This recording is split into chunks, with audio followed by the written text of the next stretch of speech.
নমস্কার বন্ধুরা, শুভলয় রান্নাঘরে আপনাদের স্বাগত। আজ বানাবো আমি বরবটির ভর্তা। ভর্তা বানাবার জন্য আমি নিয়েছি কয়েকটা বরবটি, ধুয়ে টুয়ে পরিষ্কার করে রেখেছি। দুটো নিয়েছি পেঁয়াজ, একটা ছোট একটা বড়, আর 5টা মতো শুকনো লঙ্কা নিয়েছি। আমি বরবটিটাকে ছোট ছোট করে কেটে সেদ্ধ করে নেব। আমার বরবটি কাটা হয়ে গেছে, একটু জল দিয়ে দিয়েছি। এবার আমি সেদ্ধ হতে বসিয়ে দিচ্ছি।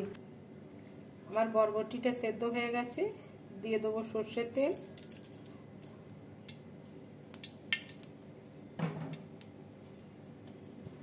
তেলটা গরম হলে আমি এই শুকনো লঙ্কাটা ভেজে নিয়ে নেব।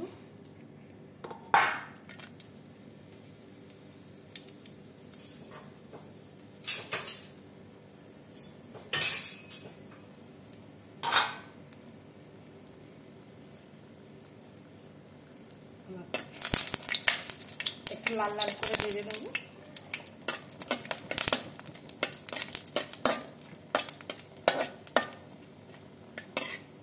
লঙ্কাটা ভাজা হয়ে গেছে, এবার আমি তুলে নেব।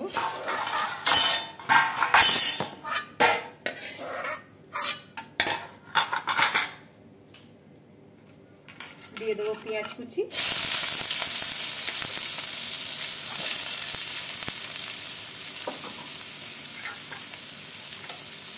পেঁয়াজটা একটু লাল লাল করে ভাজবো।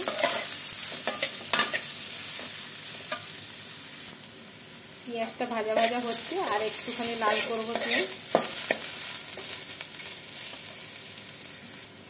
আমার পেঁয়াজটা ভাজা ভাজা হয়ে গেছে, আর ভাজবো না, নাহলে পুড়ে যাবে। আমি গ্যাসটা বন্ধ করে দিলাম।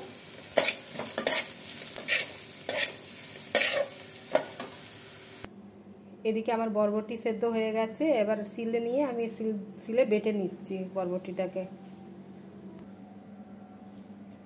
বেটে নিচ্ছি সিলে, পুরো মিহিন করে বাটবো, চাটনির মতো।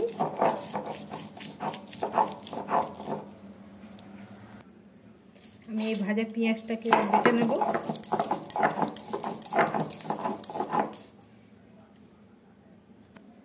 ভেজে রাখা শুকনো লঙ্কাটা আমি গুঁড়ো করে নেব লবণ দিয়ে। আমি শিলেই গুঁড়ো করছি। আমার লঙ্কাটা গুঁড়ো হয়ে গেছে, এবার এই বরবটি বাটা আর পেঁয়াজ বাটাটা দিয়ে মেখে নেব ভালো করে।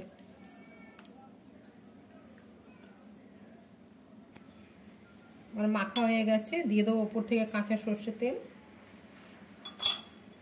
একটা বাটিতে আমি তুলে রাখবো। এবার দারুণ একটা স্বাদের রেসিপি তৈরি হয়ে গেছে আমার। আপনারা একবার ট্রাই করতে পারেন এভাবে বরবটির ভর্তা। হ্যাঁ, যদি আপনাদের আমার এই ভিডিওটা ভালো লেগে থাকে তাহলে লাইক, কমেন্ট, সাবস্ক্রাইব অবশ্যই করবেন। ধন্যবাদ। এটা গরম ভাতের সাথে আরও বেশি ভালো লাগে। ধন্যবাদ।